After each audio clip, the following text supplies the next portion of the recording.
I'd want to drive around a little clear sphere car mobile off the paved road and just see what happens. In Chernobyl? Yeah. I want to swim in the radiator core reservoir with those big catfish. Ooh. I heard it has really good healing properties. Ooh. It like takes all of the toxins out of your skin. Yeah. Yeah, it's just, it's, you get out glowing. You get Like, and you get all the superpowers of Deadpool. yeah. Did you see the Vice travel guide where Shane Smith and And they were drinking vodka to make their bloodlets getting thinner. getting AK-47s, Oh yeah. running around the Red Forest drunk off their asses with AK-47s to try to shoot mutant wolves. I'm surprised they're still alive, but maybe that was before the mutant wolves had developed like consciousness yet, and maybe they were still scared of no. the See, the hunters play a very important role. I know it's sad, but the hunters actually speed up. They keep the populations low, so the wolves keep having in their instinct that they don't have enough. They don't have a strong enough pack, so they keep breeding and breeding. Huh. Escalating this whole this genetic project. And every time you kill a wolf, the smarter ones, the faster ones, and the stealthier ones breed even more. Right. So then they become smarter and faster.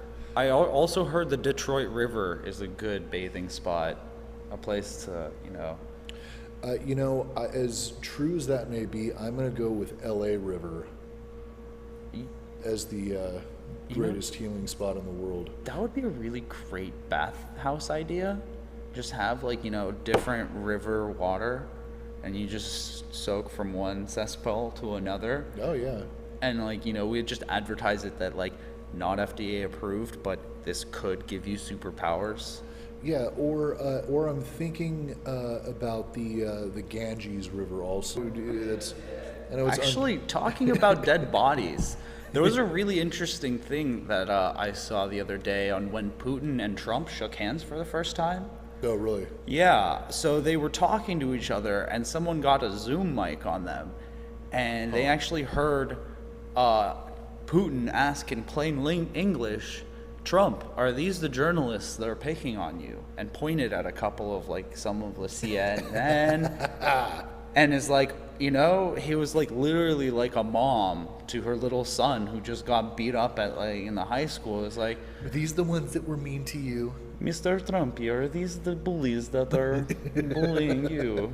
That's awesome. I hadn't heard that. So here's my truth noir prediction is, Russians or journalists are going to start having heart attacks. Yeah, they're going to start committing suicide by shooting themselves twice in the back of the head. Yeah, or something like that. And nothing's going to really, and Trump's going to hide it. He's going to be like, well, that guy spread fake news. Probably could have lived with himself. I didn't kill him, but he deserved to die. Yeah. Or something. Well, here's a good question, because now we're going into this new journalism where everyone has a smartphone. Right. In Alaska, they've totally got rid of the vans that chase the news and just pay people to go somewhere with a smartphone and just shoot a bunch of B-roll that they play on the 8 o'clock news. Right. So now, if they want to censor journalism, it's not as easy as censoring or buying newspapers. You have to censor the internet. So we actually had a lot of people join in since last time. So I'm just going to remind you, if you guys are joining in, live chat on Dronebox is on. Please ask us questions. Yes, say hello. We're celebrating the 2nd anniversary of Truth Noir. Yeah, so this is really good. We're adding new technology to the show.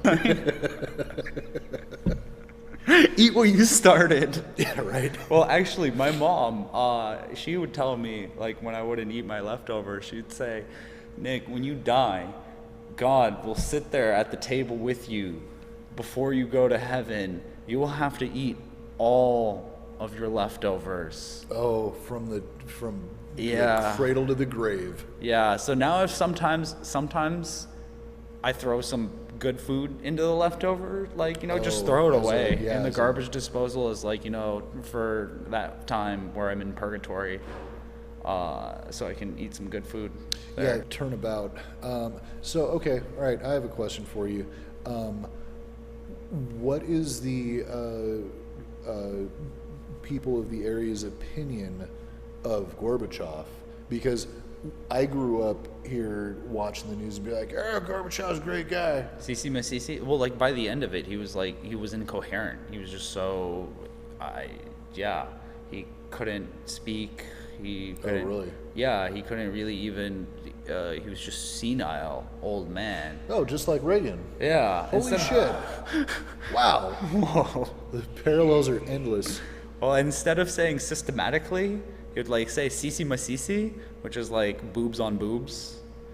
Like, oh, really? in his speeches. Like Kofifi. Yeah, like Kofifi, but he would just yell it out. Like, instead of twittering it, he would just yell it out. So, like, he had that in common with Trump. Oh, that's fantastic. Like, just, you know, I can actually find commonalities between Trump's tweets and when I Tinder and drink. Yeah, like, you know, they have the same sentence structure and, like, about the same spelling errors. Right. Autocorrect be damned. Yeah. Oh, man.